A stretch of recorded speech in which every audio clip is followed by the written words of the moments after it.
Okay, so I have in front of me here these blue triangles. They are a chapel sporism, right? They are a Poncelet set of triangles interscribed between two circles, also known as the n equals 3 Poncelet uh, bicentric family.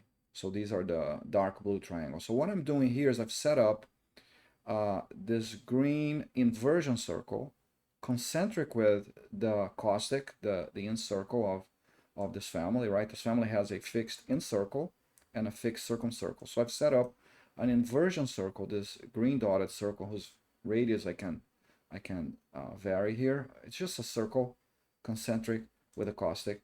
And what I'm showing here is these cyan arcs are the inversive images of each one of the sides of my bicentric family.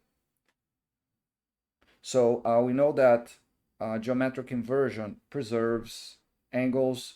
It sends circles into circles, so it's going to send straight lines, which are circles of infinite radius, into complete circles. But in this case, since I'm only inverting segments, right, the inversive image of each one of the sidelines of these triangles is an arc. So for example, this side length here, LA, is inverting with respect to this green circle, I believe, to this arc here. So this side length here is being sent to this arc, this unclosed arc, and so forth and so on. Notice that inversion preserves tangency, so each one of these arcs is locally tangent to the inversive image of the caustic. Okay, so inversive image of the caustic is this dotted brown circle here. I'm keeping color coding consistent, whereas the inversive image of the circumcircle is this dotted blue thing.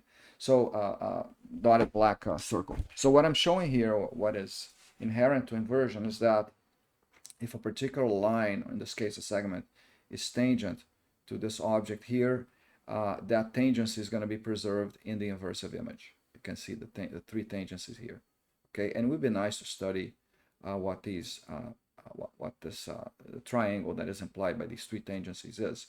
But this is not germane to this video. What's germane to this video, oh, by the way, one more thing is that inversion also preserves incidence, right? So we have the three vertices in the original family, and these three vertices are getting mapped to these three cusps that are incident.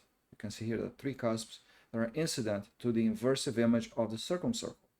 So they are incident to the circumcircle in the pre-image, and they remain incident to the inversive image of the circumcircle after the inversion. Okay, and if I change the radius of my inversion circle, I just scale everything. I'm not changing anything topologically here, okay?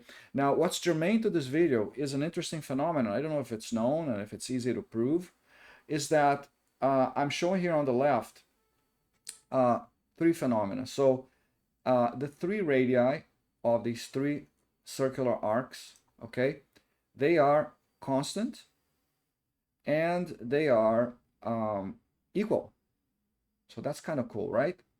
A second phenomenon is if I actually sum the three, so this is known, right? The bicentric family does not conserve perimeter.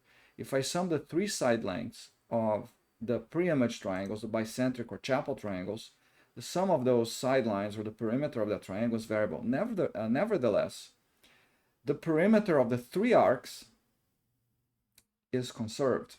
And I wasn't aware of this, or I might have done this experiment in the past, but I did not recall that this was the case. So there's this conservation.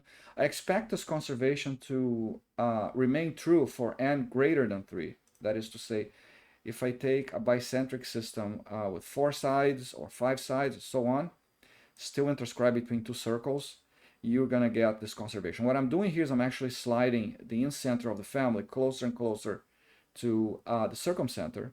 So if it's pretty close, then you get this symmetric situation, right? Which is, it's not fun at all. Everything is going to get conserved. But what's interesting is that if I slide this thing outwards and the three arcs become quite asymmetrical, you get this nifty conservation here of the total perimeter of this 3-arc polygon. All right, that's all I have for this video. Hope you've enjoyed it. See you on the next video.